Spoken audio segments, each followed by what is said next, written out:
কে বলছে মামা বাংলাদেশ কালকে কি ম্যাচটা খেলো, কি ম্যাচ কি করলো, 169 রান টার্গেট, সেই ম্যাচটা পালো না। যেখানে ইন্ডিয়া শুরুতে যেরকমভাবে ব্যাট করতেছিল অভিষেক শর্মা, সে কিন্তু তার স্ট্রাইক রেট কিন্তু 197। তো সে কালকে 200+ স্ট্রাইক রেট নিয়ে কিন্তু বাংলাদেশের সাথে খেলছে। প্রথম দিকে কিন্তু 8-10 বলে কোনো রান করতে পারে না। 7 বলের সময় অর্থাৎ 7 রানের সময় একটা ক্যাচ উঠছিল, বাট ক্যাচটা মিস হয়েছে, অর্থাৎ জাকের আলী কিপার থেকে ক্যাচটা ধরতে পারেনি। তো আমার সেইখান থেকে সেই ক্যাচটা মিস হওয়ার পর থেকে অভিষেক যেভাবে পিটানো শুরু করেছে 3 ওভারের পর থেকে, যেখানে ইন্ডিয়া সেইখানে পাওয়ার ফেলেতে 70 রান প্লাস করে ফেলেছে, অর্থাৎ 70+ রান করে ফেলাইছে।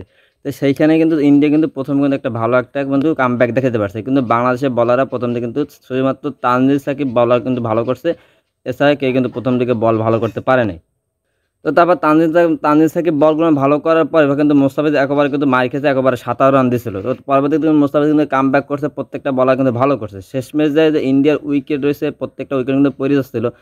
শেষমেশ যখন ইন্ডিয়া যখন শেষে 4-5 ওভারে ফিনিশ দেবে, সেইখানে কিন্তু আমাদের বলাররা কিন্তু খুব ভালো একটা কামব্যাক দেখাতে পারছে, সবাই কিন্তু ভালো বল করছে। তবে সাইফুদ্দিন কিন্তু কিন্তু খুব মার খেয়েছে, তারপর কিন্তু সাইফুদ্দিন কিন্তু শেষ ওভারটা কিন্তু খুব ভালো দিয়েছে।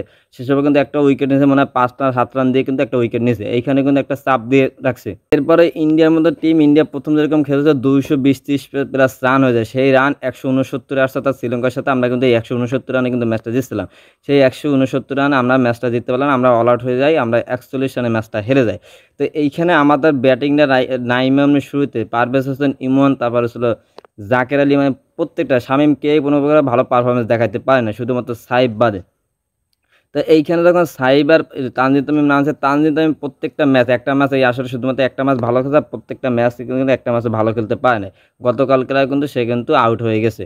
তো এই সব অবস্থা যে তানজিদ তামিমের বর্তমানে কিন্তু ফর্ম খুব খারাপ যাইতেছে। এর সাথে সাথে কালকে কিন্তু ইমন নামছে, ইমন যখন দেখতেছে তার ব্যাটে বলে রান হইতেছে, তারপর সেই ইমন আগ্রাসের ব্যাট চালাচ্ছে, আগ্রাসের ব্যাট চালানোর পরে ইমনও কিন্তু আউট হয়ে যায়। তো ইমনের এরকম আউট হওয়ার আমি কোনো রিজন দেখি না। এবার তৌহিদা মারতে যায়, সেও ক্যাচ আউট। এরপরে শুধুমাত্র জাকের আলী, সে তো কোনো ফর্মই দেখাতে পারতেছে না, তাকে আমি মনে করি বাদ দেয় বেটার ছিল। শামীম হোসেন, সেও একই অবস্থা। শুধুমাত্র সাইফ হোসেন, সাইফের জায়গায় যদি একটা প্লেয়ার থাকতো, বা সাইফের জায়গায় যদি সাইফের সাথে যদি একটা প্লেয়ার যদি 30-40 রান একটা পারফরমেন্স দেখাতে পারতো, সেক্ষেত্রে কিন্তু কালকের ম্যাচটা আমরা অনায়াসে জিতে পারতাম। তো সাইফ কিন্তু অনেক চাপে ছিল, চাপে থাকবার সাইফে কিন্তু 3-4বার ক্যাচ মিস করছে ইন্ডিয়া, তারপর কিন্তু সাইফ কিন্তু সেই 169 রান পর্যন্ত গেছে ম্যাচগুলো ধরে রেখে। তা নাহলে কিন্তু বাংলাদেশ কিন্তু 100 রান করতে পারতো না।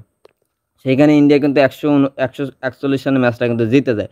তো এরপরে ছিল কিছুই করেন আমাদের প্রত্যেকের, আবার বলিংটা তারা কিছু করে, আমাদের জেনুইন 8-9টা পর্যন্ত ব্যাটিং ছিল, বাট কিছুই করার ছিল না। আমাদের 4-5টা পর্যন্ত জেনুইন ব্যাটিংটা তারাই কিছু করতে পারে না, তার টপ অর্ডার কিছু করতে পারে না, মিডিল অর্ডার কিছু করতে পারে না, শেষমেশ আরা যায় কী করবে।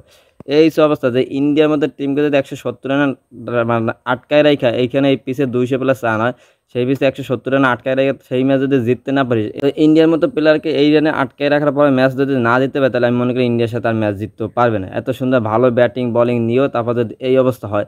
এরপর হয়েছিল যে কালকে যদি ম্যাচটা জিততাম, সেক্ষেত্রে কিন্তু আজকে যে ম্যাচটা ছিল পাকিস্তানের সাথে, সেই ম্যাচটা আমরা একটু ভালোভাবে যদি একটু খেলে যদি হাইরো যেতাম, সেক্ষেত্রে কিন্তু আমাদের অর্থাৎ ফাইনাল খেলার একটা আশঙ্কা থাকতো।